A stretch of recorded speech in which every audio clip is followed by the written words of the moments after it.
Olá, a partir de agora você acompanha o programa Diálogo Brasil. E essa semana vamos falar sobre o tráfico de pessoas. Este ano, a ONU incluiu o Brasil num grupo de 13 países beneficiados com uma ação global destinada a prevenir e combater esse tipo de crime. Para conversar sobre o assunto, convidamos a coordenadora do enfrentamento ao tráfico de pessoas do Ministério da Justiça, Renata Braz, e o coordenador do Programa de Combate ao Trabalho Forçado da OIT, a Organização Internacional do Trabalho, Antônio Carlos de Mello. Sejam bem-vindos. Antes de começar a nossa conversa, vamos ver algumas estatísticas sobre o tráfico de pessoas no mundo. O tráfico de pessoas é considerado pela ONU a terceira maior atividade criminosa do mundo e também a que mais cresce. Apenas entre 2012 e 2014, as Nações Unidas contaram mais de 63 mil vítimas em 106 países. Os dados estão em relatório divulgado no fim do ano passado. A exploração sexual de mulheres continua liderando o número de casos, embora essa participação tenha caído de 84% para 71% a partir de 2004. As crianças, com cerca de 28% do total, são o segundo grupo mais visado pelos traficantes. Outros 25% são homens, traficados para o trabalho escravo. O Brasil registrou mais de 250 casos em 2013. Este ano, o país se junta a outros 12 países que integram a ação global da ONU e da União Europeia destinada a combater o tráfico de pessoas e o contrabando de imigrantes. Bom, nós estamos vendo aí a terceira atividade criminosa ou lucrativa do mundo. Ela só perde para tráfico de armas e drogas, né? Isso mesmo. E movimenta 32 bilhões de dólares anualmente em todo o mundo. Nós vamos ver ao longo do programa várias modalidades desse tráfico, né? Aí, questão de exploração sexual, trabalho escravo, etc. Mas eu queria começar com um tipo que choca muito, é uma coisa bárbara, né? E que as pessoas não têm muita informação, que é o tráfico para remoção de órgãos. Que informações você tem a respeito disso, Renata? Bom, em relação ao tráfico de pessoas, ele é um crime que a gente considera chamado de escravidão moderna, né? Mas ele tem diversas finalidades, como o senhor colocou mesmo. Uma delas é o tráfico de órgãos ou remoção de tecidos ou qualquer parte do corpo. É um crime realmente que choca, que infelizmente não é tão conhecido, mas que acontece. Parece que é 0,3% do número mundial, né? Isso, ele tem uma menor incidência perante as demais modalidades, mas ele sim acontece. Temos sim alguns registros, inclusive aqui no Brasil. Em geral, as pessoas são mortas ou é tirado um rim e a pessoa pode continuar viva? Como é que funciona isso? Bom, em países do norte da África, a gente tem mais relatos referente à extração de um órgão, como o rim, por exemplo. Em outros, já teve questões também de morte da pessoa. Aí seria a extração de órgãos vitais. Isso. Para venda, para rituais, para quê? Geralmente para venda, né? Por essa questão também de ser uma atividade lucrativa. Infelizmente, embora a gente tenha poucos relatos aqui no Brasil, os poucos que já... porque é um crime invisível. Muitas pessoas ainda não têm conhecimento que ele existe. E então as autoridades também ficam refém dessas informações. Mas geralmente para venda, sim. Ok, Antônio, para que o espectador possa se situar bem, qual é a definição de tráfico de pessoas e qual é a diferença para o contrabando de imigrantes? Bom, o tráfico de pessoas, ele é caracterizado por uma ação que se usa da vulnerabilidade das pessoas, né? E normalmente isso vem seguido de aliciamento, de transporte, né? De manutenção em privação de liberdade com o fim de exploração, seja ela econômica, exploração sexual ou as outras modalidades, como a extração de órgão que foi mencionada aqui. Então, esse é o crime de tráfico de pessoas, né? Onde ativamente né, se faz esse aliciamento, esse transporte para a exploração, né? A outra modalidade, que é o contrabando de imigrantes, não existe uma vinculação com a exploração final dessa pessoa, né? Então, o crime está concentrado, na verdade, em se realizar o transporte, muitas vezes com o consentimento da pessoa. A pessoa tem a intenção de migrar, né? E ou inconsciente, ou sem ter as informações, né? Ou simplesmente porque sabe que essa migração é ilegal, ela se usa deste serviço, né? Então acaba remunerando esses criminosos que fazem esse contrabando. São os coiotes lá nos Estados Exatamente. Unidos, né? Perfeito. E outros nomes. E tem até uma discussão sobre o consentimento ou não da vítima, mas vamos chegar lá.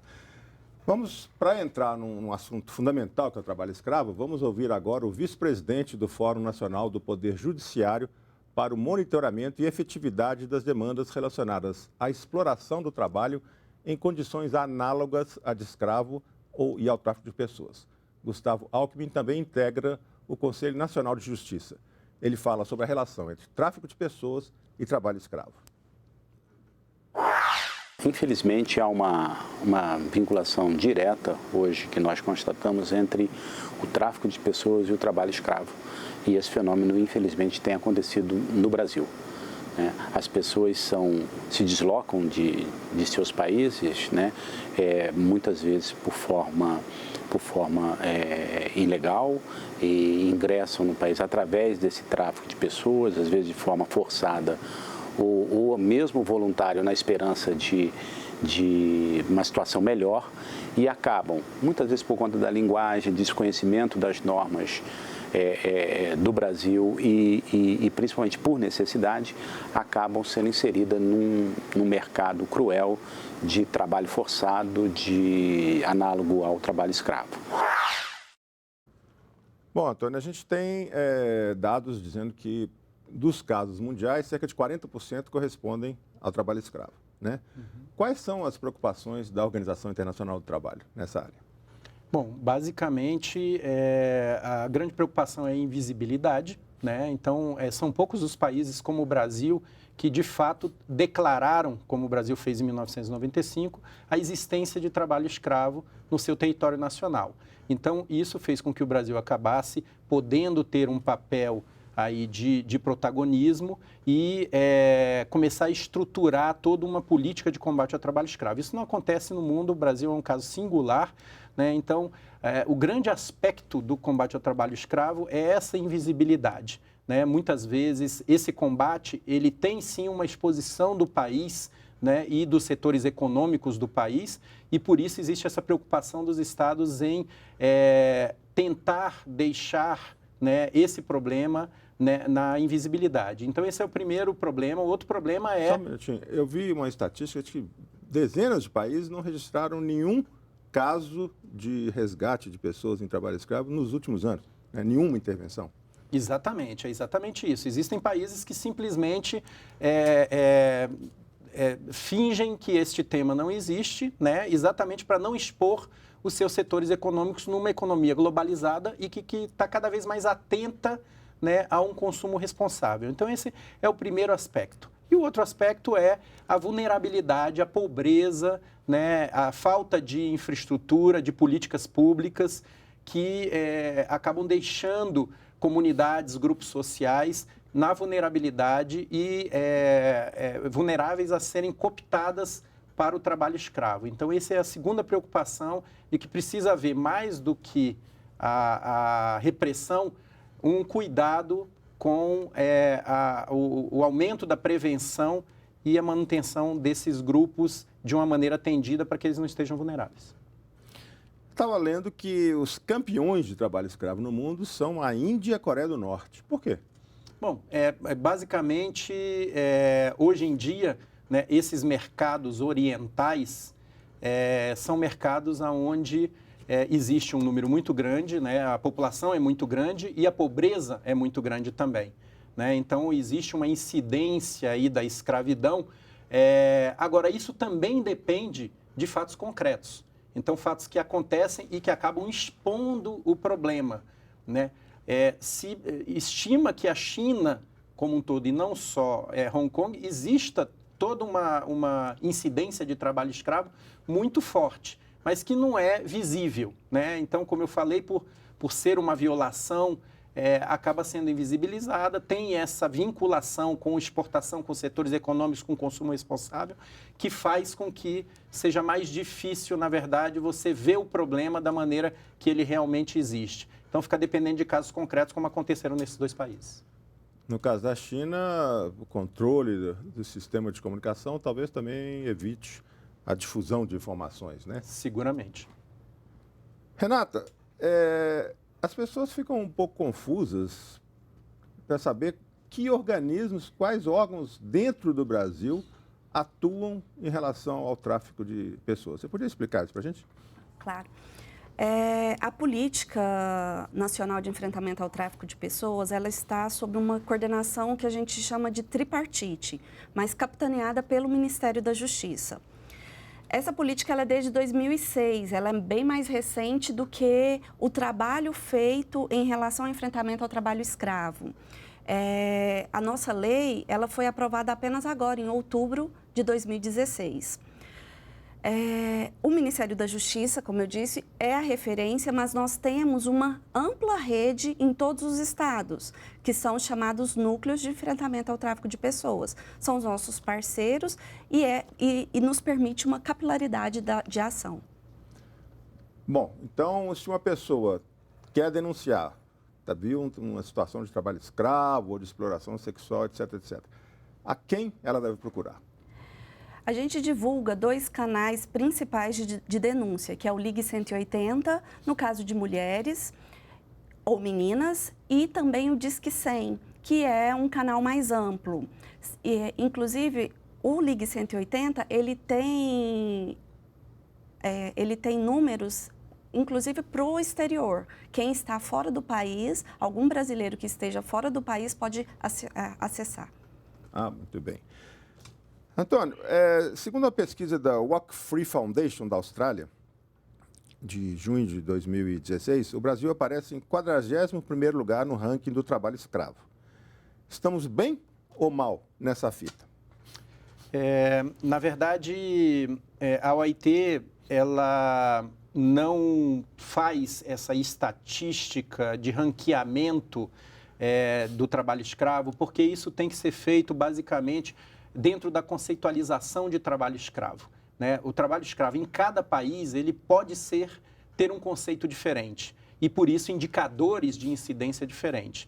Então, normalmente a OIT não pactua com esse tipo de estatística de ranqueamento, né? Toda essa questão que nós já falamos sobre a invisibilidade e a falta de compromisso de alguns países em reconhecer o problema também contribuem para isso. Né? Mas eu diria que o Brasil é um país que tem feito esforços muito grandes no combate ao trabalho escravo, como eu mencionei desde 1995, como declarou a existência. Isso tem seus ônus e seus bônus, né? O fato de ter declarado criou um ambiente para que o Brasil avance, né, com uma série de estruturações de comitês e políticas, mas, ao mesmo tempo, acaba expondo o Brasil na comunidade internacional, porque o Brasil, por ter um combate mais sólido, acaba gerando informações também que são expostas em nível mundial. Então, o Brasil ele é considerado como uma referência, agora é um país que tem muito a avançar ainda no combate ao tráfico de pessoas e ao trabalho escravo. E por que o Brasil foi escolhido entre esses 13 que estão incluídos nessa ação global da ONU agora? Bom, seria para mim, né? Pode ser. Pode ser? Igualdade de gênero, vamos lá. Então, tá certo. A ONU ela tem um programa chamado Glow Act e desde o ano passado nós estávamos trabalhando em relação a isso. o Brasil, ele também tem um protagonismo em relação ao combate, ao enfrentamento ao tráfico de pessoas, servindo de referência para outros países. Desde que ele aderiu ao Protocolo de Palermo, em 2004, ele tem trabalhado, ele se estruturou, construiu uma política pública em 2006, ele elaborou até então 2 planos nacionais de enfrentamento e agora, recentemente, a aprovação da lei. Mas ainda assim temos altos números que a gente precisa combater. O trabalho escravo interno também é relevante para a gente. É muito caro esse tema. Então, a gente está como parceiro, sim, da ONU com o NODC nesse programa, tanto para aprender quanto para poder também compartilhar nossas experiências. Tá, então quer dizer que o Brasil foi escolhido não é porque seria, digamos, um grande violador, não, mas até, pelo contrário, por estar desenvolvendo iniciativa nesse sentido. Isso mesmo. Existem essas duas faces, né? Nós temos, sim, casos que a gente precisa enfrentar, mas nós também temos já, a gente não está iniciando agora. Como eu disse, é uma política que já vem sendo trabalhada há uma década. Certo. A Corte Interamericana de Direitos Humanos, da OEA, ela condenou o Brasil por trabalho escravo em dezembro do ano passado e o país deve pagar 4,7 milhões de dólares às vítimas. Qual é o poder dessa corte? Olha, eu tenho sim conhecimento dessa condenação que saiu no final do ano passado da OEA, mas eu acredito que o Ministério do Trabalho, que trabalha efetivamente com essa política de enfrentamento ao trabalho escravo, tenha mais subsídios para te passar nesse sentido. Se eu puder agregar, existe uma série de sanções a que o Brasil pode ser submetido, né, num caso de uma condenação como essa. Né? Quando você pergunta se a Corte Interamericana tem poder de fazer com que o Brasil pague essa indenização, força de coação, eu diria que elas não são tão efetivas. Né? Mas a exposição que vem desse tipo de condenação, principalmente por o Brasil ser considerado como uma referência, ela é muito mais efetiva para que, de fato, as decisões da Corte sejam obedecidas do que necessariamente algum tipo de sanção. Né? Então, hoje existe um holofote por conta dessa condenação, um holofote da comunidade internacional sobre o país e uma preocupação com a regressão de alguns avanços que aconteceram e que estão aí postos nessas discussões de algumas das reformas. Mas esse assunto, com certeza, esse tipo de exposição é o que vai fazer com que o Brasil, de fato, pague essa indenização. Ok, a gente vai fazer um breve intervalo, mas não saia daí. Daqui a pouco voltamos com a conversa sobre o tráfico de pessoas.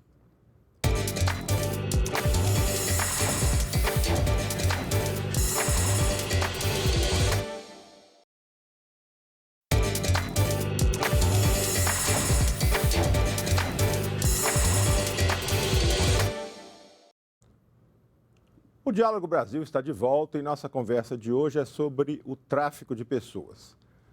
Vamos falar agora sobre a questão da exploração sexual, outro tema importantíssimo, né? Que respondeu por 53% dos casos registrados entre 2010 e 2012. O aliciamento, o recrutamento, ele pode acontecer de várias formas, como, por exemplo, falsas promessas de emprego ou até um envolvimento romântico, não é isso, Renata? Isso sim. A gente tem vários relatos que, na verdade, esse crime, ele lida muito com a questão dos sonhos das pessoas, né? Muitas, seja por uma mudança de vida, uma melhoria de vida social para si e para a família, ou também por essas questões amorosas mesmo, de relacionamento. E ela pode acontecer tanto presencial quanto por meio de redes sociais. Eu queria que você falasse um pouco sobre isso. Está muito grande a participação das redes sociais, né? E é preciso muito cuidado dos jovens com isso. Sim, em função da globalização, acho que aquela questão das fronteiras físicas, elas acabam acabando por si, né? Em função da internet. A internet, ela popularizou, ela chegou em todos os locais. E é isso. Em relação às crianças e adolescentes, vai requerer um cuidado muito grande, sim, dos pais, dos responsáveis. mas também dos próprios adultos, com essas ofertas de emprego muito vantajosas, ou até mesmo de relacionamentos de príncipes e princesas, que a gente costuma dizer. Eu estava vendo casos de pessoas que vêm da Europa, entram em contato com jovens, que ficam encantadas, né? Vai ser a salvação dela individualmente e da família, e quando chega lá, né, pretensamente envolvido em uma relação amorosa, aí de repente é transformada em escrava sexual, né? Isso, infelizmente isso tem acontecido muito, elas são forçadas a ser realmente exploradas sexualmente, né?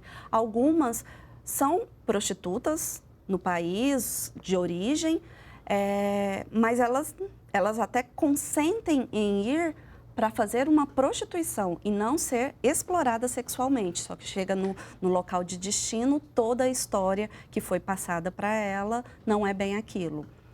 E eu acho importante a gente dizer também que o Brasil é um país de origem, trânsito, mas também de destino de pessoas traficadas. E nesse caso, mais para exploração sexual ou mais para trabalho escravo? Bom, o foco sempre teve muito em cima da exploração sexual. A gente acredita que com essa nova legislação... Somos vindo de quais países que tem mais exploração sexual no Brasil? No Brasil, eu tenho que checar esses números corretamente, porque eu acho que se eu levantasse países, assim, eu não seria correta em relação a isso. Mas nós temos, em relação à exploração sexual, interno, sim, vários estados do norte e nordeste para a região sudeste. E temos exploração sexual saindo do Brasil para a Europa. Certo. No caso do trabalho escravo, a gente vê muito em São Paulo, por exemplo, tem lá bolivianos, paraguaios, angolanos, coreanos do Sul, tem aquelas fábricas de tecidos lá que bota 16 pessoas num quarto dormindo ali mesmo. É um caso grave, né? Exatamente. O tráfico de pessoas para exploração do trabalho escravo, esse tráfico internacional acontece muito na região fronteiriça do Brasil, né? Principalmente em relação ao Paraguai, à Bolívia, que é o maior número, e peruanos, né? Mas também trabalhadores de outros locais, né? Como você mencionou, angolanos ou coreanos. E isso tem sido observado, não é que não aconteça em outros setores, mas tem sido observado e visibilizado principalmente no setor da confecção têxtil ao longo dos últimos anos. Muitos esforços vêm sendo feitos, tanto pelo governo quanto pelo próprio setor, para que isso diminua, né? Mas essa é a concentração de entrada de imigrantes traficados ou em esquemas de contrabando que acabam sendo explorados aqui no Brasil, no trabalho escravo, centrado ali no estado de São Paulo. Bom, voltando à questão da exploração sexual. Renata, eu estava lendo que o estado líder da origem das vítimas é minha querida Minas Gerais. É isso mesmo? Você tem dados estaduais no país? O último relatório que o Ministério da Justiça lançou, ele data de 2013. Na verdade, ele faz uma consolidação de várias fontes. Então, a gente tem dados do próprio Ministério do Trabalho e Emprego, a gente tem dados das polícias civis estaduais e temos dados do MRE, da Polícia Federal. Então, é um consolidado e a gente faz uma análise em relação a esses dados. Inclusive, nós estamos, neste momento, atualizando para os anos de 2014, 15 e 16. O estado de Minas, ele tem, sim, grandes índices, mas são em referência, sim, dependendo da finalidade. Finalidade de exploração sexual também é vista muito em outros estados, como o estado de Goiás. Minas, infelizmente, também tem vários casos, principalmente em relação ao trabalho escravo também. Uma outra questão de trabalho escravo relevante, além do setor das indústrias que o colega mencionou, a gente tem também nos canaviais. Então, vem muitos migrantes nacionais mesmo, brasileiros do Nordeste, isso, para os canaviais, que em Minas tem muito, no Triângulo Mineiro, por exemplo. Se eu puder agregar, isso também fica muito condicionado, principalmente no tema da escravidão, fica muito condicionado à atuação que se tem em cada estado no combate ao trabalho escravo. Então, a gente nota, né, na sua terra querida, um trabalho muito forte da Superintendência Regional do Trabalho e Emprego de lá, da fiscalização dos auditores fiscais, em fazer esse processo de repressão. A rede lá de tráfico também é uma rede muito forte, né? Então, o Estado de Minas acaba aparecendo com um número muito grande de resgates do trabalho escravo, por exemplo, se eu não me engano, no último ano foi o campeão, exatamente pelo trabalho mais efetivo, né, da auditoria fiscal, que vem sendo fragilizada ao longo do tempo de alguma forma e diminuída a sua capacidade de incidência sobre essa violação, mas que no Estado de Minas tem conseguido ser muito eficiente por conta disso o número. Eu me lembrei aqui daqueles fiscais do Ministério do Trabalho que foram assassinados numa fazenda em Unai, aqui perto de Brasília, né? Que Isso. Mostra essa tensão que você está falando, né? Não Perfeito. Só a repressão forte, como a atuação das gangues e dos fazendeiros muito forte. Né? Isso suscitou aí a criação do Dia Nacional de Combate ao Trabalho Escravo, que é o dia 28 de janeiro, quando esses trabalhadores foram mortos, né? Então, isso acabou virando um ícone, uma bandeira de combate ao trabalho escravo. Mas sim, o Estado de Minas tem essa problemática. Além da questão do canavial, a gente tem a questão do café, né, em Minas também. E um sintoma muito forte, por exemplo, da migração e até do tráfico de pessoas de baianos ali da região sul, centro-sul da Bahia, para ir trabalhar na colheita do café. Mas também de outros estados para construção civil, por exemplo, que aí se caracteriza como trabalho escravo urbano. Ok, Renata, você falou sobre a situação em que a pessoa consente em ser levada, no caso da exploração sexual, porque acha que vai melhorar de vida, no caso de migrantes, é o jeito de chegar a um outro país. Mas é bom lembrar que o consentimento da vítima não descaracteriza ou não é relevante para caracterizar o tráfico, não é isso? Com certeza. E é bom lembrar que esse consentimento, ele é viciado. Ele é baseado numa fraude, numa ludibriação mesmo. Nunca ele está sendo colocado em função da realidade mesmo. Ele consente, no tráfico de pessoas, pode haver um consentimento, mas sempre com base numa história não verdadeira. Certo. No caso do contrabando de imigrantes, também costuma haver o consentimento, né? Que o migrante sai lá da África subsaariana, lá de Níger, quer chegar à Líbia para depois conseguir chegar à Itália.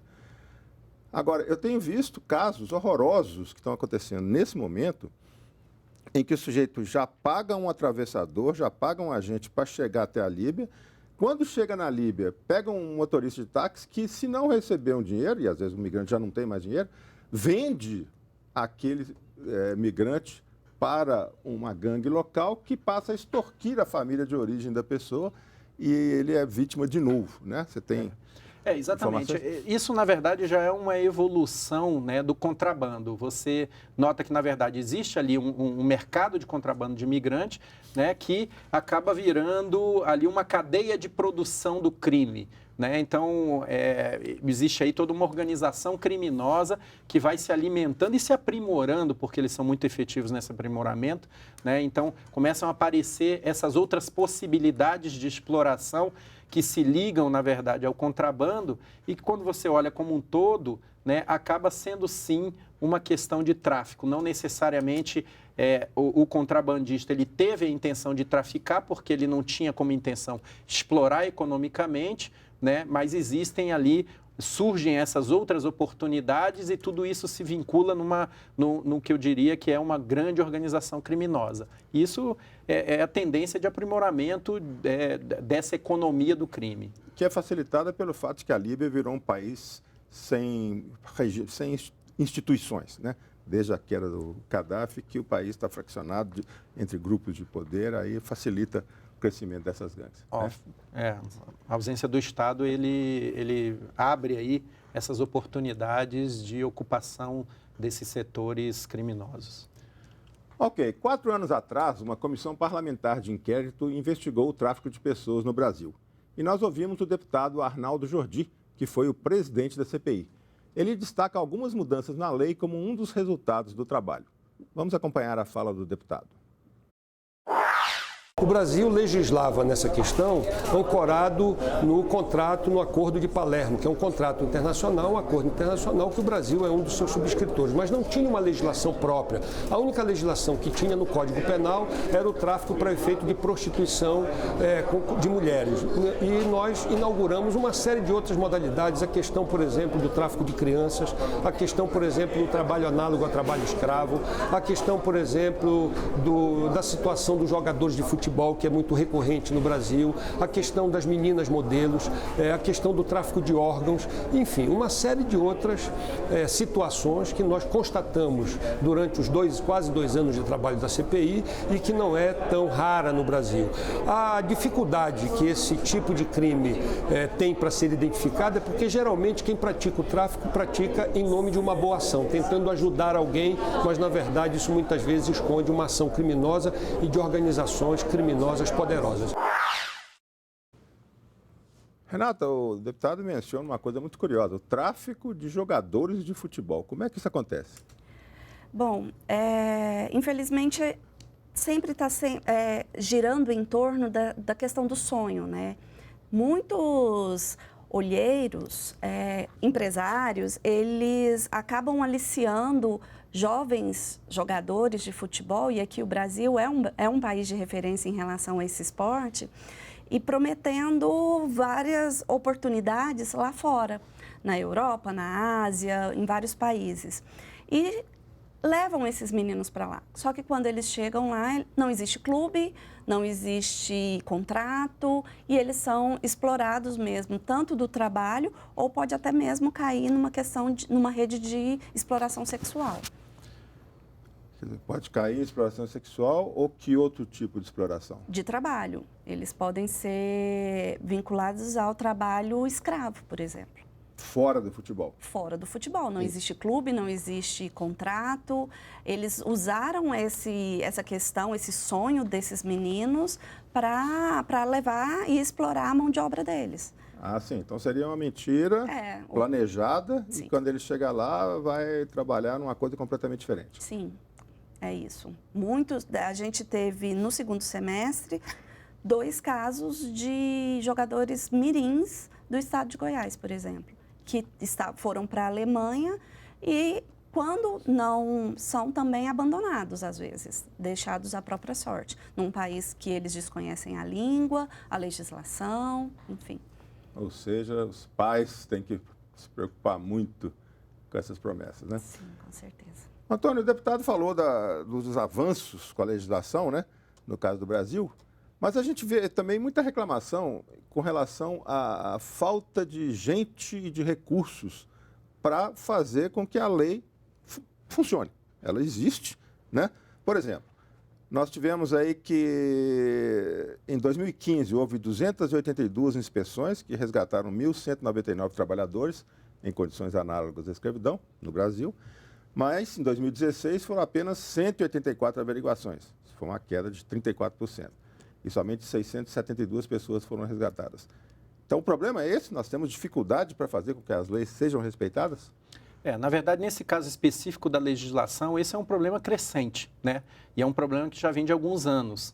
A falta de toda essa crise econômica que acaba tendo como impacto contingenciamentos e cortes orçamentários, tem impactado na capacidade do poder público de incidir em termos de fiscalização, e a fiscalização é que resgata do trabalho escravo, né, a fiscalização do trabalho, tem sido precarizada, né? Então, a falta de reposição dos auditores fiscais do trabalho que se aposentam, né, e recentemente eu tinha visto um número, por exemplo, no ano passado, de que quase 30% dos auditores fiscais do trabalho estavam a ponto de se aposentar. Se você não tem concurso, né, esse número vem caindo de uma maneira vertiginosa. Além disso, o próprio recurso, né? Como vocês sabem, o Brasil é um país continental, né? E o que nós temos aí de resgate é a ponta do iceberg. A gente tem todo um problema por baixo que não é visibilizado por ser um crime. E a gente só acompanha, só consegue ver o tamanho do problema quando existe resgate. né? E esse número vem diminuindo realmente. O caso da queda em 2016 é muito sintomática, porque muita gente usou essa notícia para dizer que houve uma diminuição do trabalho escravo porque foram resgatados menos trabalhadores. Mas quando você olha para o número de inspeções, como você mencionou, esse número também caiu, né? E isso faz com que você consiga atingir menos trabalhadores que estão nessa situação de precariedade. Essa deveria, de fato, ser uma preocupação do governo. Ok, nós vamos fazer agora mais um intervalo. Daqui a pouco a gente volta a falar sobre o tráfico de pessoas.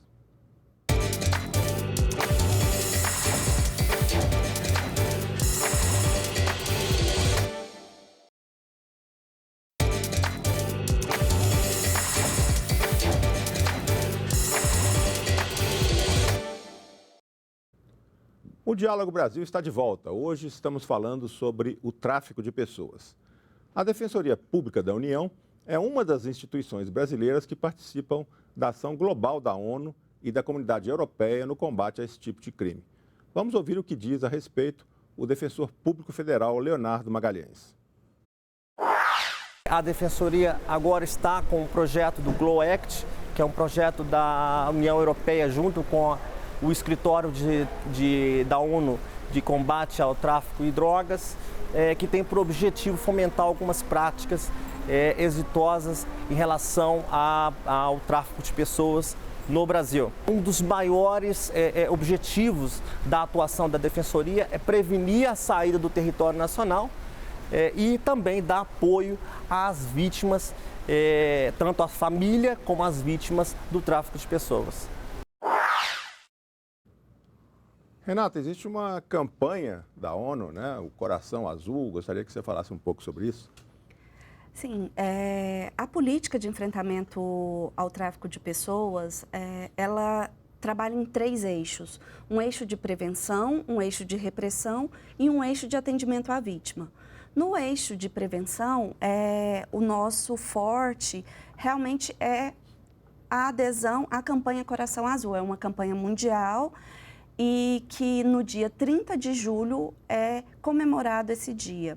Essa prevenção, essa campanha, ela traz o quê? Luz para esse crime, para as pessoas saberem da existência, para evitar que elas caiam, sejam vítimas de tráfico de pessoas. O representante no Brasil do Escritório das Nações Unidas sobre Drogas e Crimes, o uruguaio Rafael Franzini, mandou para a gente um vídeo por celular falando da ação global conjunta da ONU e da União Europeia.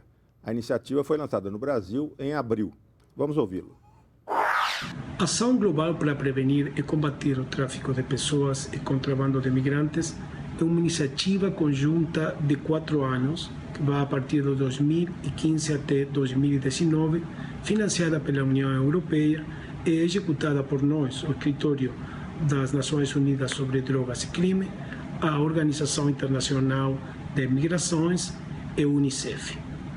O programa faz parte de uma resposta conjunta ao tráfico de pessoas e ao contrabando de migrantes e deverá ser implementado em 13 países estrategicamente selecionados na África, Ásia, leste europeu e América Latina.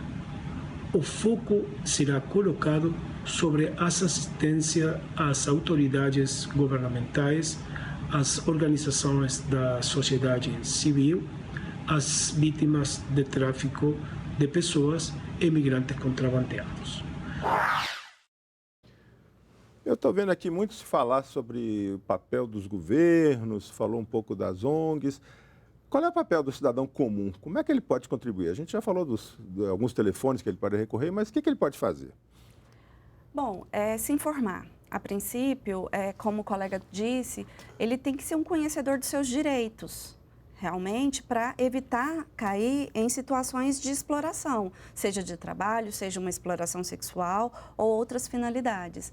Eu acho que o cidadão comum quanto mais ele se informar em relação aos seus direitos, mais seguro ele estará em relação a esse tipo de crime. Eu diria que, agregado a isso, né, agregado à questão da informação, de que realmente não só as pessoas que possam estar vulneráveis a isso, conhecer os seus direitos e conhecer o que é essa violação, mas também a população em geral começar a abrir os olhos para a existência desse tipo de exploração. Então, o Brasil ainda tem um paradigma cultural de aceitação desse tipo de violação, não necessariamente por ignorância somente, né, mas pelo próprio histórico do Brasil de necessidade de desenvolvimento a qualquer custo. Então, a gente tem que realmente ter uma abertura de olhos para a existência do problema, né, até para que a sociedade em geral possa denunciá-lo, mas também tem uma outra questão, que é o consumo consciente, né? Então, se você sabe, e existe a lista suja do trabalho escravo, onde são expostos os criminosos que exploraram o trabalho escravo, se você sabe que uma determinada empresa ou uma determinada pessoa explora o trabalho escravo, né, é seu dever ter um consumo consciente e exigir daquele setor do qual você estaria consumindo, que ele limpe a sua cadeia de produção para que essas violações não aconteçam. Então, isso é uma evolução que deveria acontecer no Brasil. Agora, a preparação dessas listas aí tem que ser por uma organização articulada que possa obter os dados, né? Uma ONG, uma coisa assim, para poder dizer quem é que está utilizando trabalho escravo, por exemplo. Não necessariamente. Na verdade, no Brasil, a lista, esse cadastro, ele é mantido por um órgão de inteira confiabilidade, que é a Secretaria de Inspeção de Trabalho do Ministério do Trabalho. Então, ali é a Casa dos Auditores Fiscais, né? E após um longo processo administrativo com amplo direito de defesa, é que uma pessoa física ou jurídica é inserida nessa lista que é mantida pelo Ministério do Trabalho. Então, é uma lista que sim tem amplo direito de defesa e que sim passa por todo um processo confiável para que uma pessoa física ou jurídica seja inserida nela. E a partir daí é que você tem clareza, né, de qual é aquela... Você pode apontar o dedo e identificar qual é aquela pessoa física ou jurídica que realmente está explorando o trabalho escravo, e isso evita, inclusive, que se manche todo um setor econômico, né? E evita também a concorrência desleal, porque aquela outra empresa do mesmo setor que está dentro da conformidade trabalhista e ambiental, ela não quer ter uma concorrência desleal por parte de quem está oferindo lucro fácil porque explora o ser humano. E como é que o cidadão comum tem acesso a essa lista? Essa lista está amplamente divulgada no Ministério do Trabalho e ela foi popularizada recentemente por uma contenda judicial, né, entre o MPT e o governo brasileiro, né, para exigir que essa lista fosse divulgada, porque ela deixou de ser divulgada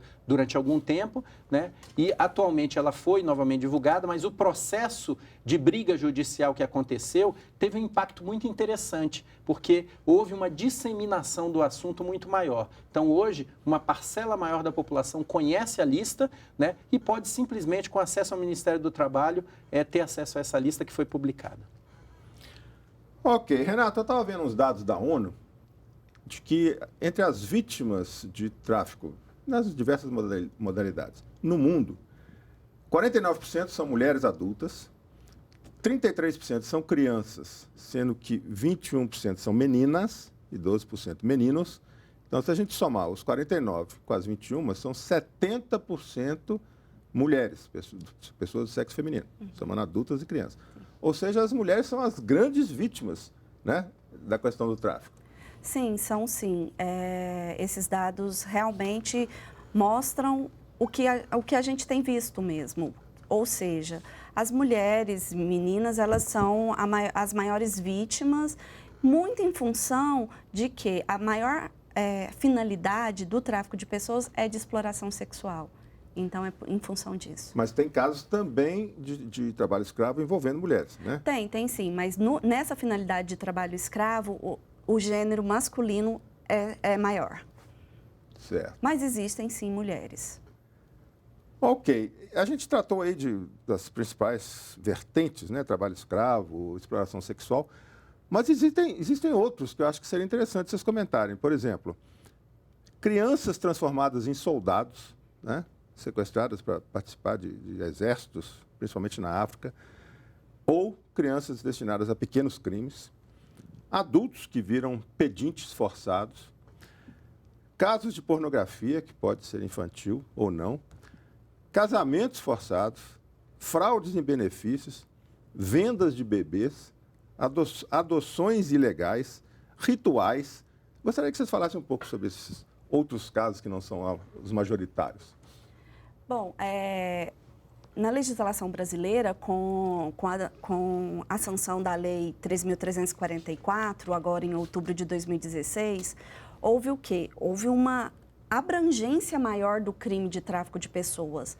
Anteriormente, ele era focado apenas na questão da exploração sexual e nós tínhamos já o artigo 149, que trata do trabalho escravo. Mas agora, com a inserção do 149A, que é o crime de tráfico de pessoas, nós temos ali as finalidades de exploração sexual, sim, que é a maior responsável, mas nós temos tráfico de órgãos, temos adoção ilegal, temos qualquer tipo de servidão, que aí poderia entrar, sim, essas questões, essas pessoas que são forçadas à mendicância, né? E então, assim, para a gente foi um avanço muito grande essa legislação e a gente acredita que até vai facilitar ter um olhar mais realista do caso, do crime de tráfico de pessoas no Brasil. Talvez esses números nos próximos anos de grande índice de exploração sexual diminuam um pouco e os demais casos que o senhor relatou, eles sejam expostos. É isso que a gente acredita. Temos que aguardar agora um tempo a execução fiel dessa lei. Na verdade, em nível mundial, a gente observa realmente que existe uma incidência, principalmente aí África, Ásia, Oriente Médio, de alguns dos tipos que você mencionou, e eles estão centrados realmente, muitos casos, nas questões dos conflitos que são de origem de radicalismo religioso ou de ideologia política, né, e que também incidem sobre esses grupos mais vulneráveis, né? Então, quando você olha para esse problema como um todo, você vê que a vulnerabilidade é a grande causa, né? E, como a gente já mencionou aqui, né, a falta da presença do Estado ou completa destruição do Estado em alguns países tem exacerbado a possibilidade desse tipo de incidência. Você está me chamando de você, ela está me chamando de senhor, eu estou preferindo você, mas tudo bem. Eu estava lendo que os países líderes em prostituição no mundo são Tailândia, Porto Rico, que não é exatamente um país, e Espanha. Sabe por quê? Tem alguma informação? Bom, a gente sabe, por observação empírica, né, a colega pode confirmar, é que a Espanha, por exemplo, é uma dos destinos, né, das brasileiras que acabam sendo traficadas, né, e que pretendem aí ganhar o continente europeu naquela intenção, né, de conseguir oportunidades e aí mediante fraudes, né, acabam sendo submetidas à exploração sexual. Então, eu tenho conhecimento sobre essa questão especificamente. Não, e realmente o colega está certo. Em relação à Espanha, a gente tem, sim, uma questão de rota, né? Brasil, Espanha, para a saída de jovens e mulheres para a exploração sexual, sim.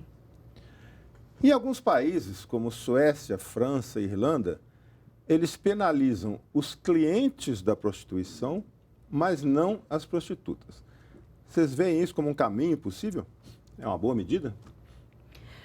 Bom, em relação ao tráfico de pessoas, a gente tem o eixo de prevenção, o repressão, que é a aplicação da lei, e temos o eixo de atendimento à vítima. A gente acredita que não deve ser criminalizada a vítima, e sim, ela precisa de todo o auxílio do Estado, até mesmo para evitar uma revitimização, porque muitos casos também no trabalho escravo, as pessoas voltam a essa exploração sexual diante de toda a vulnerabilidade que ela vive. A gente acredita pela não criminalização por ser uma vítima mesmo.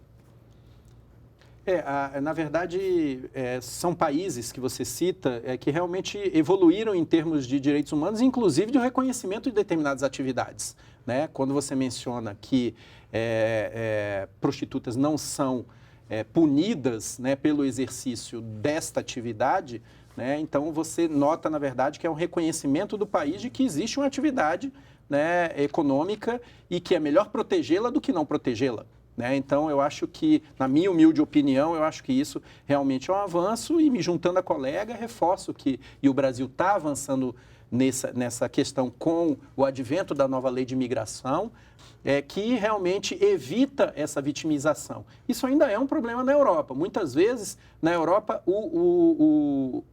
a pessoa que é traficada, ela só não é punida se ela realmente aceitar servir como testemunha de um processo de repressão, né? E o Brasil não, o Brasil avança, o Brasil tem uma visão de direitos humanos com relação a isso, e com essa nova legislação da migração, o Brasil já começa a olhar, né, já vinha fazendo, na verdade, já vinha evoluindo, né, e começa a olhar para todo esse processo, tendo, na verdade, a vítima do tráfico de pessoas como uma vítima e não como uma pessoa que está descumprindo a legislação de imigração.